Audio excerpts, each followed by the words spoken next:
Hi ನನ್ನ YouTube family ಎಲ್ಲರೂ ಹೇಗಿದ್ದೀರಾ? ಹೋಪ್ ಎಲ್ಲರೂ ಚೆನ್ನಾಗಿದ್ದೀರಾ ಅಂತ ಭಾವಿಸ್ತಾ ಇವತ್ತಿನ ದಿನ ಯಾವ ರೀತಿ ಹೋಗುತ್ತೆ ಅಂತ ನೋಡ್ಕೊಂಬರೋಣ ಬನ್ನಿ ಈ ಬ್ಲಾಗಲ್ಲಿ. ಅದಕ್ಕಿಂತ ಮುಂಚೆ ಮಾರ್ನಿಂಗು ಸ್ವಲ್ಪ ಲೇಟಾಗೆ ಎದ್ದಿದ್ವಿ ಫ್ರೆಂಡ್ಸ್, ಯಾಕಂದರೆ ಇವತ್ತು ಸಂಡೇ ಆಗಿರೋದ್ರಿಂದ ಹಸ್ಬೆಂಡೂ ಆಫೀಸಿಗೆ ಹೋಗಲ್ಲ ಅಲ್ವಾ, ಮನೇಲೇ ಇರ್ತಾರಲ್ವ, ಅದಕ್ಕೆ 8 ಗಂಟೆಗೆ ಎದ್ದಿದ್ವಿ ನೋಡಿ. ನಾನು 8 ಗಂಟೆಗೆ ಎದ್ದಿದ್ದೆ, ಅವರು 9-9:30 ಎದ್ದರು ಹಸ್ಬೆಂಡು ಮಗಳು.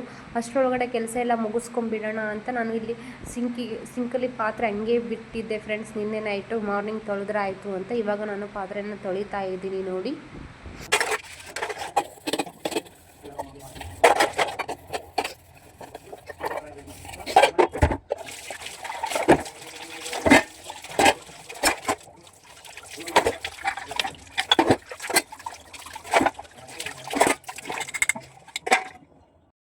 ಪಾತ್ರೆ ಎಲ್ಲ ತೊಳೆದಿದ್ದಾದಮೇಲೆ ಇವಾಗ ನೀಟಾಗಿ ಗ್ಯಾಸ್ ಕಟ್ಟೆನ ಒರೆಸ್ಕೊತಾ ಇದ್ದೀನಿ ನೋಡಿ. ಗ್ಯಾಸ್ ಕಟ್ಟೆ ಒರೆಸ್ಲೇಬೇಕು ನಾನು. ಮಾರ್ನಿಂಗು ನೈಟೆಲ್ಲ ಒರೆಸಿರ್ತೀನಿ ಮತ್ತು ಮಾರ್ನಿಂಗ್ ಮಾತ್ರ ಮತ್ತೆ ಇನ್ನೊಂದು ಸಾರಿನೂ ಒರೆಸ್ತೀನಿ ನೋಡಿ. ಹಿಂದ್ಗಡೆ ಎಲ್ಲ ಅಡುಗೆ ಮಾಡಿದ್ದು ಸಿಡ್ದಿರುತ್ತೆ ಅಲ್ವಾ, ಅದನ್ನು ಒರೆಸ್ಕೊಂಡು ಗ್ಯಾಸನ್ನು ಒರೆಸ್ಕೊತಾ ಇದ್ದೀನಿ.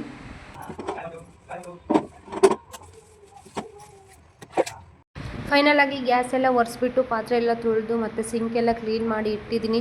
ಬೆಡ್ರೂಮ್ ಕಡೆ ಬಂದುಬಿಟ್ರೆ ಬೆಡ್ರೂಮ್ ನೋಡೋಂಗಿಲ್ಲ, ಆ ರೀತಿ ಇತ್ತು, ಎಲ್ಲ ಮೆಸ್ಸಿ ಆಗಿಬಿಟ್ಟಿತ್ತು. ಅದೆಲ್ಲ ನೀಟಾಗಿ ಎತ್ತಿಡೋಣ ಅಂತ ಇವಾಗ ನೀಟಾಗಿ ಇದು ಹಾಸಿಗೆ ಎಲ್ಲ ಮಡಿಸ್ತಾ ಇದ್ದೀನಿ ನೋಡಿ ಫ್ರೆಂಡ್ಸ್. ಫುಲ್ಲು ಮೆಸ್ಸಿ ಅಂದರೆ ಮೆಸ್ಸಿನೇ ಆಗಿಬಿಟ್ಟಿತ್ತು.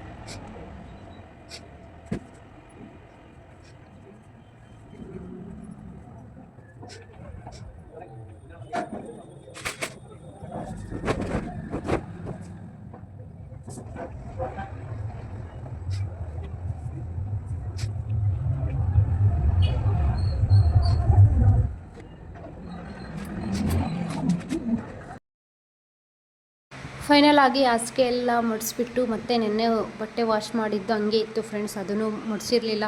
ಅದಕ್ಕೆ ಇನ್ನೊಂದು ಸಾರಿ ಮತ್ತೆ ಮಡಿಸ್ಬಿಡೋಣ ಅಂತ ಇವಾಗ ಮತ್ತೆ ಕಸ ಗುಡಿಸ್ತಾ ಇದ್ದೀನಿ ನೋಡಿ. ಬಟ್ಟೆ ಎಲ್ಲ ಮಡಿಸ್ಬಿಟ್ಟು ಕಸ ಗುಡಿಸ್ತಾ ಇದ್ದೀನಿ. ಮತ್ತು ಇವತ್ತು ಯೋಗ ಡೇ ಇದೆ ಅಲ್ವಾ ಫ್ರೆಂಡ್ಸ್, ಸ್ಕೂಲಲ್ಲಿ ಯೋಗ ಮಾಡಿಸ್ತಾ ಇದ್ರು, ಅದನ್ನು ಕ್ಲಿಪ್ಪಿಂಗ್ ತೊಗೊಂಡಿದ್ದೆ, ನೋಡ್ಕೊಂಬನ್ನಿ.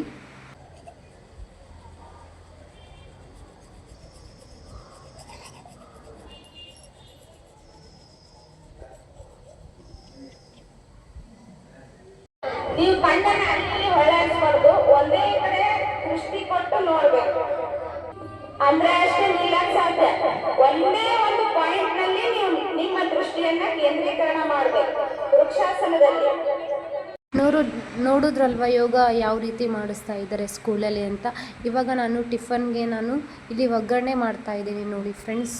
ಒಗ್ಗರಣೆ ಮತ್ತು ಹಸ್ಬೆಂಡ್ ಇದ್ರಲ್ವ ಮನೇಲಿ, ಇವತ್ತು ಮನೆಯಲ್ಲಿ ಇದ್ದರೆ ಅವ್ರು ಚೆನ್ನಾಗಿ ನೀಟಾಗಿ ಊಟ ಮಾಡಿಬಿಡ್ತಾರೆ, ಹೊರಗಡೆ ಹೋಗ್ಬಿಟ್ರೆ ಅವಸು ಊಟ ಮಾಡಿಬಿಟ್ಟು ಹೋಗ್ಬಿಡ್ತಾರೆ.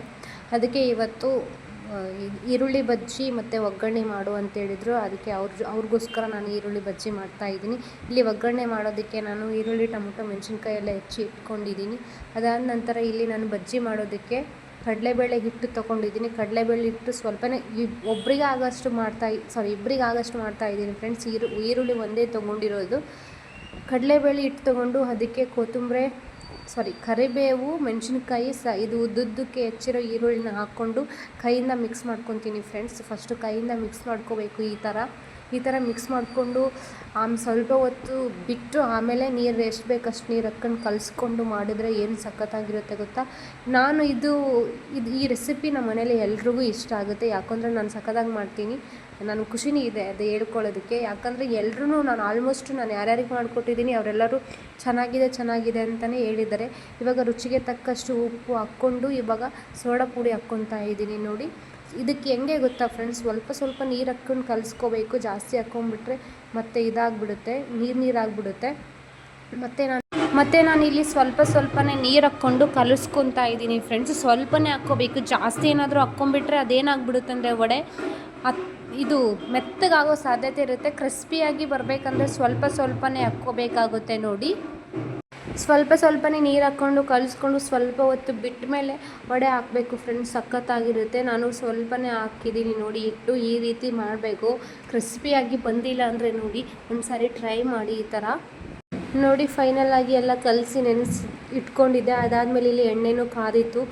ಒಂದು ಬಾಣಲೆಯಲ್ಲಿ ಎಣ್ಣೆ ಹಾಕ್ಬಿಟ್ಟು ಎಣ್ಣೆ ಕಾದ ನಂತರ ನಾನು ಇಲ್ಲಿ ವಡೆ ಹಾಕ್ತಾಯಿದ್ದೀನಿ ನೋಡಿ ಫ್ರೆಂಡ್ಸ್. ಸಖತ್ತಾಗಿರುತ್ತೆ. ಟೇಸ್ಟ್ ಮಾತ್ರ ಸಖತ್ತಾಗಿತ್ತು. ಒಂದು ಸೈಡ್ ಆಗಿತ್ತು ನೋಡಿ ಫ್ರೆಂಡ್ಸ್.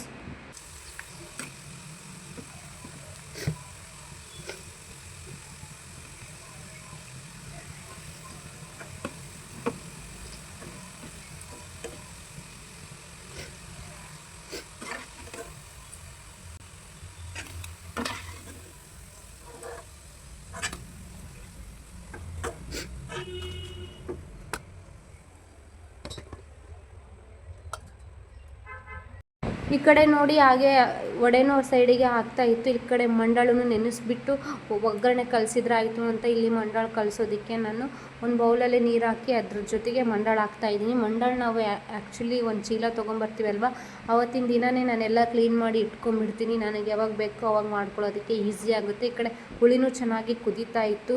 ಇನ್ನು ಸ್ವಲ್ಪ ಇತ್ತಲ್ವ, ಆದಷ್ಟು ಹಾಕಿ ಫುಲ್ ಮಾಡಿಬಿಡೋಣ, ಖಾಲಿ ಮಾಡಿಬಿಡೋಣ ಅಂತ ಮತ್ತು ಇನ್ನೊಂದು ಸಾರಿ ವಡೆ ಎಲ್ಲ ಹಾಕ್ತಾಯಿದ್ದೀನಿ ನೋಡಿ ಫ್ರೆಂಡ್ಸ್. ಹಸ್ಬೆಂಡೂ ಸೈಡಿಗೆ ಟಿಫನ್ ಮಾಡ್ತಾಯಿದ್ರು. ನನಗೂ ಸಾಕಾಗಿತ್ತು ಫ್ರೆಂಡ್ಸ್ ನಿಂತ್ಕೊಂಡು. ನಾನು ಸೈಡಿಗೆ ಬ್ಯಾಟಿಂಗ್ ಮಾಡ್ಕೊತ ವಡೆನ ಮಾಡ್ತಾಯಿದ್ದೆ ನೋಡಿ. ಸಖತ್ತಾಗಿತ್ತು. ಬ್ಯಾಟಿಂಗ್ ಮಾಡೋದು, ಈ ಕಡೆ ವಡೆ ಹಾಕೋದು, ಬ್ಯಾಟಿಂಗ್ ಮಾಡೋದು. ಫೈನಲಾಗಿ ಈರುಳ್ಳಿ ಬಜ್ಜಿ ಒಗ್ಗರಣೆ ರೆಡಿ ಆಯಿತು ನೋಡಿ ಫ್ರೆಂಡ್ಸ್. ಬನ್ನಿ ಫ್ರೆಂಡ್ಸ್ ಟಿಫನ್ ಮಾಡೋಣ ಅಂತ ಎಲ್ಲರೂ. ಸಖತ್ತಾಗಿದೆ. ಇನ್ನೂ ಮಲ್ಕೊಂಡೇ ಇಲ್ಲ ಫ್ರೆಂಡ್ಸ್. ಈಗ ಸ್ನಾನ ಮಾಡಿ ಮಲಗಿಸಿದ್ದೀನಿ. ನನಗೆ ಬೇರೆ ಇನ್ನೂ ನಿದ್ದೆನೇ ಬರ್ತಾಯಿದೆ. ಟಿಫನ್ ಮಾಡಿಬಿಟ್ಟಿದ್ದೀನಿ, ಇನ್ನೂ ಸ್ನಾನನೇ ಆಗಿಲ್ಲ, ಹಾಗೆ ಟಿಫನ್ ಮಾಡಿದ್ದೀನಿ ಇವತ್ತು. ಹೊಟ್ಟೆ ಹಶ್ವಾಗ್ತಾ ಇತ್ತು ಫ್ರೆಂಡ್ಸ್. ಇವಾಗ ನೋಡಿದರೆ ಟೈಮ್ 11:15 ಆಗಿದೆ. ಜಾಸ್ತಿನೇ. ಹಸ್ಬೆಂಡೂ ಸ್ವಲ್ಪ ಹೊರಗಡೆ ಕೆಲಸ ಇದೆ ಅಂತ ಹೋಗಿದ್ದಾರೆ. ಅವ್ರು ಬಂದಮೇಲೆ ಸ್ನಾನ ಮಾಡಿ ಪೂಜೆ ಮಾಡಬೇಕು ಅಂತ ಅಂದ್ಕೊಂಡಿದ್ದೀನಿ. ಏನೂ ಮಾಡೋಕ್ಕಾಗಲ್ಲ ಫ್ರೆಂಡ್ಸ್. 1 ಗಂಟೆ ಒಳಗಡೆ ಪೂಜೆ ಮಾಡಿ ಮುಗಿಸ್ಬಿಡ್ತೀನಿ. ಫಸ್ಟ್ ಟೈಮ್ ಈ ಥರ ಮಾಡ್ತಾ ಇರೋದು. ಒಬ್ಬಳೇ ಇದ್ದಾಗ ಬೇಗ ಎಲ್ಲ ಎದ್ಬಿಟ್ಟು ಮಾಡ್ಬೋದು.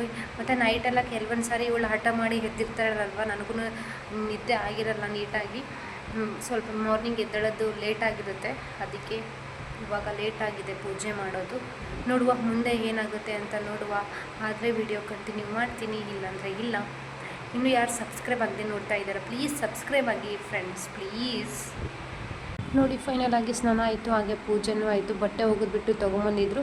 ಬಟ್ಟೆನೂ ಒಣಗಾಕ್ಬಿಡೋಣ ಅಂತ ಅಂದ್ಕೊಂಡು ಆ ಬಟ್ಟೆನೂ ಒಣಗಾಕ್ತಿದ್ದೆ. ನೋಡೋದಲ್ವ ಫ್ರೆಂಡ್ಸ್ ಇವತ್ತಿನ ಬ್ಲಾಗ್ ಯಾವ ರೀತಿ ಇತ್ತಂತ. ಈ ವಿಡಿಯೋನ ಇಲ್ಲಿಗೆ ಎಂಡ್ ಮಾಡ್ತಾ ಇದ್ದೀನಿ. Thank you for watching. Bye bye ನನ್ನ ಯೂಟ್ಯೂಬ್ ಫ್ಯಾಮಿಲಿ.